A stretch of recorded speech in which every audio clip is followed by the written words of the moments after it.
ان کی کتابوں میں دریائے تبریہ کا تذکرہ ہے۔ ان کا ماننا ہے کہ اگر دریائے تبریہ خشک ہو جائے تو یہ یہودیوں کی تباہی کی علامت ہے، اس لیے اسرائیلیوں کی کوشش ہے کہ کسی طرح یہ دریا خشک نہ ہونے پائے، اور عبرانی زبان کی کتاب میں سی آف کنٹز کا نام بھی اسے دیا گیا ہے۔ اسی طرح 2015 میں گولان ہائٹس کے جنوب میں تیل اور گیس کے ذخائر دریافت ہونے کے بعد اسرائیل نے وہاں پر ڈرلنگ شروع کر دی تھی، جس کے بعد سے خطے میں مزید کشیدگی پھیلتی جا رہی ہے۔ اسرائیل کا کہنا ہے کہ ان کی کتاب جوشوا میں گولان ہائٹس کا ذکر ہے اور اسے مستقبل کی اسرائیلی ریاست یعنی گریٹر اسرائیل کا اہم حصہ سمجھا جاتا ہے۔ یعنی گولان پر کنٹرول حاصل کرنے کی وجوہات میں پانی، قدرتی ذخائر، سیکیورٹی اور مذہبی عقائد کا عمل دخل ہے، اور اس پر کنٹرول کا مطلب پانی کے ذخائر پر کنٹرول حاصل کرنا ہے۔ اس لیے اسرائیل اس کو مستقبل کے لیے بارگیننگ چپ کے طور پر استعمال کرنا چاہتا ہے،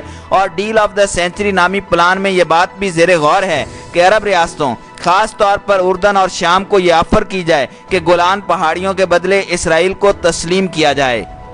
اسرائیل کو یہ بھی خدشہ ہے کہ چونکہ اقوام متحدہ اسرائیلی قبضے کو تسلیم نہیں کرتی، اس صورت میں اگر شام یا اردن نے گولان پر کنٹرول حاصل کر لیا تو خطے کی چودراہٹ اس کے ہاتھ سے نکل سکتی ہے۔ اس لیے یہودی لابی نے امریکہ پر پریشر ڈالا کہ کسی طرح گولان پر اسرائیلی قبضے کو تسلیم کیا جائے، جس کے بعد ٹرمپ نے یہودیوں اور سخت گیر کرسچنز کی سپورٹ حاصل کرنے کے لیے 25 مارچ کو اقوام متحدہ کی تمام قراردادوں کو بائی پاس کرتے ہوئے یک طرفہ طور پر گولان کو اسرائیل کا حصہ تسلیم کرنے کا اعلان کیا تھا، جس پر ماہرین کا کہنا تھا کہ اب انڈیا کو بھی پریشان ہونا چاہیے، کیونکہ جب ٹرمپ یونائٹڈ نیشن کو بائی پاس کر کے اسرائیلی قبضہ تسلیم کر سکتا ہے تو کل کو اگر چین تائیوان پر قبضہ کر لے یا پاکستان کشمیر میں داخل ہو جائے تو وہاں پر بھی یہی رول اپلائی ہوگا۔ جبکہ گولان کا معاملہ اس لیے بھی فلیش پوائنٹ بننے جا رہا ہے کیونکہ اس میں چین اور روس درمیان میں کود پڑے ہیں۔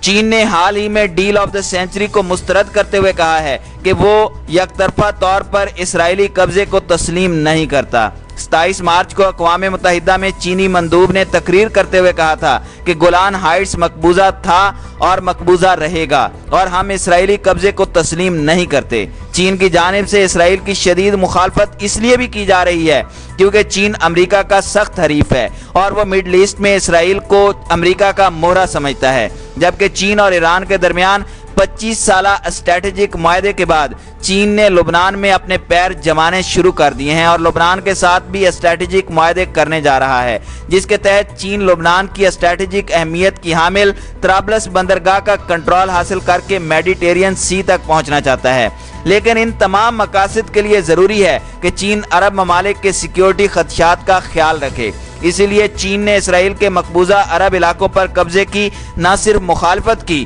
بلکہ امریکی ہیجمنی سے نجات کے لیے عرب ممالک چین کے ساتھ اسٹریٹجک معاہدوں کو ترجیح دیتے نظر آتے ہیں۔ دوسری طرف اسرائیلی میڈیا نے گزشتہ روز خبر دی تھی کہ روس میں گولان ہائٹس پر کنٹرول حاصل کرنے کی کوشش کر رہا ہے۔ حال ہی میں ہرہ آرمی کے نام سے ایک ملیشیا گولان میں نمودار ہوئی تھی جس کا کمانڈر احمد العودہ ہے۔ یہ وہی شخص ہے جو بشار الاسد کے خلاف بھی لڑتا رہا ہے۔ اس نے ہرہ نامی آرمی بنانے اور گولان کی پہاڑیوں پر کنٹرول حاصل کرنے کا اعلان کر رکھا ہے جسے روس کی خفیہ حمایت حاصل ہے، جبکہ ماہرین کا ماننا ہے کہ روس کی کوشش ہے کہ دمشق کو اسرائیل کے درمیان گولان کو ایک بفر زون کے طور پر استعمال کیا جائے اور گولان پر سیف زون بنانے کے لیے روس ملیشیا کو سپورٹ کر رہا ہے اور حزب اللہ کو اس علاقے سے پیچھے دھکیلنے کی کوشش کی جا رہی ہے، اور یہ روس اور اسرائیل کے درمیان خفیہ معاہدے کا نتیجہ بھی ہو سکتا ہے۔ لیکن چین اور ایران کے درمیان ہونے والا معاہدہ اور لبنان میں چین کی آمد اور چین کی جانب سے ڈیل آف دا سینچری کی مخالفت اسرائیل کو پریشان کر رہی ہے، اس لیے امریکہ کا ملٹری چیف اسرائیل کے ہنگامی دورے پر پہنچا ہے۔ انڈیا نے حال ہی میں چین کے خلاف اسرائیل سے مدد طلب کر رکھی ہے۔ انڈیا کا کہنا ہے کہ اسرائیل کی جانب سے انڈیا کو مدد کی یقین دہانی کروائی گئی ہے۔ انڈیا ٹائمز کا کہنا ہے کہ لداخ میں کشیدگی کے پیش نظر بھارتی وزیر دفاع راج ناتھ سنگھ اور اسرائیلی وزیر دفاع کے درمیان ٹیلی فونک گفتگو ہوئی ہے جس میں بھارت نے اسرائیل سے مدد طلب کی ہے۔ ابھی تک یہ واضح نہیں ہوا کہ آیا اسرائیل نے چین کے خلاف انڈیا کی مدد کی یقین دہانی کرائی ہے یا نہیں۔ البتہ انڈین میڈیا یہ ضرور تاثر دے رہا ہے کہ اسرائیل چین کے خلاف انڈیا کا ساتھ دینے جا رہا ہے، جبکہ یروشلم پوسٹ نے گزشتہ روز خبر لگائی کہ چین کے ساتھ پنگا لینا اسرائیل کو مہنگا پڑ سکتا ہے، اسی لیے اسرائیل کے لیے بہتر ہے کہ وہ امریکہ اور چین کی لڑائی میں اپنے آپ کو دور رکھے۔ یروشلم ٹائمز نے